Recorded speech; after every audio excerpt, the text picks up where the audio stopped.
Baik, perkenalkan nama saya Afia. Senang bisa bertemu dengan Ibu ya. Dan saya adalah mahasiswa yang praktik di sini selama kurang lebih 2 minggu Ibu.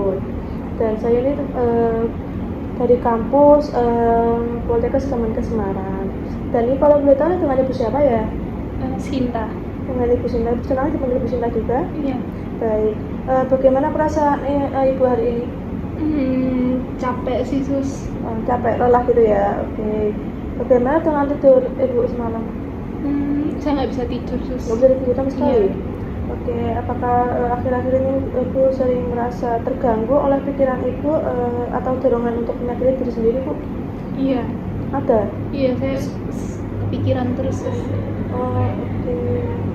Baik, kalau boleh tahu Ibu bakal ngelakuin apa gitu untuk diri sendiri? Saya kemarin sebelum dibawa ke sini, saya memukul-mukul diri saya ke dinding. Udah itu aja atau ada lagi? Lalu saya juga mencoba buat Baret-baret. iya. Oke, dari poster Ibu juga sudah kelihatan Ibu ingin menjelaskan sesuatu gitu ya. Bagi Ibu pada pertemuan saat ini kita akan berbincang-bincang ya Ibu ya tentang cara mengendalikan dorongan bunuh diri. Dan tujuannya itu agar Ibu dapat mengenali benda berbahaya Ibu ya dan mengetahui cara mengendalikan dorongan tersebut. Jadi untuk pertemuan saat ini mungkin sekitar 15 menit apakah Ibu mau? Iya. Baik, untuk tepatnya apakah sudah nyaman Ibu? Udah sus. Sudah nyaman ya. Baik, hari ini kita akan membahas cara membantu Ibu mengenali dan mengendalikan pikiran negatif yang dapat membahayakan Ibu. Dan risiko bunuh diri ini merupakan kondisi yang dimana Ibu itu memiliki pikiran putus asa atau dorongan untuk menyakiti diri sendiri seperti yang Ibu sebutkan tadi ya Ibu ya. Yang itu yang dipengaruhi oleh masalah psikologis, emosional maupun kesehatan mental Ibu juga. Dan perdaringan Ibu ini mengenai risiko bunuh diri bertujuan untuk membantu memahami kondisi yang dialami, mencegah terjadinya tindakan menyakiti diri sendiri, dan meningkatkan kemampuan Ibu dalam mengelola stres Ibu ya. Dan sebelum kita mulai, saya akan memastikan lingkungannya aman terlebih dahulu ya. Dan saya akan mendampingi Ibu agar Ibu dapat belajar mengendalikan dorongan menyakiti diri sendiri. Apakah lingkungannya sudah nyaman menurut Ibu? Oke, nyaman ya Bu ya, aman. Oke. Jika ada benda-benda yang dapat membahayakan diri Ibu, sebaiknya Ibu itu menjauhi atau tidak memegangnya Ibu ya. Bagaimana kalau saya ajarkan cara untuk mengusir suara-suara tersebut, apakah Ibu mau? Iya.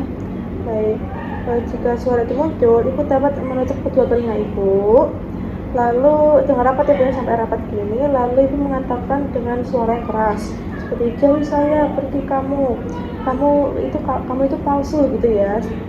Dan coba Ibu coba lakukan seperti yang saya perhatikan tadi Ibu Untuk telinga.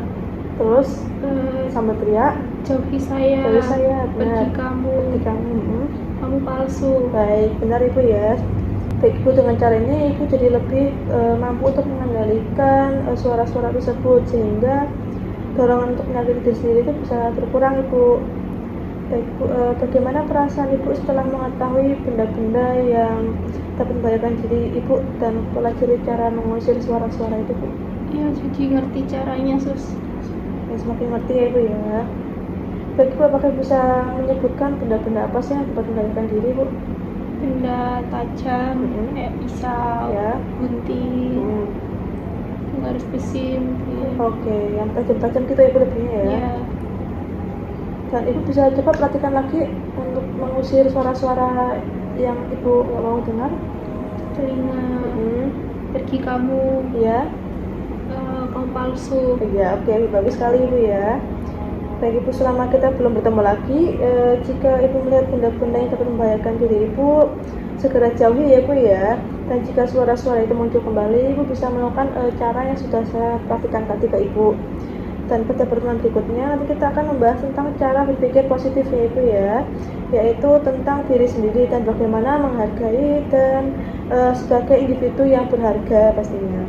kita bertemu lagi besok sekitar pukul 9. Apakah Ibu sedia? Iya, Untuk tepatnya mau di sini aja atau mau di tempat lain Ibu? sini aja Di Gus. sini aja. Baik, kalau gitu saya izin pamit ke ruangan perawat Ibu ya. Terima kasih atas kerjasamanya. Iya.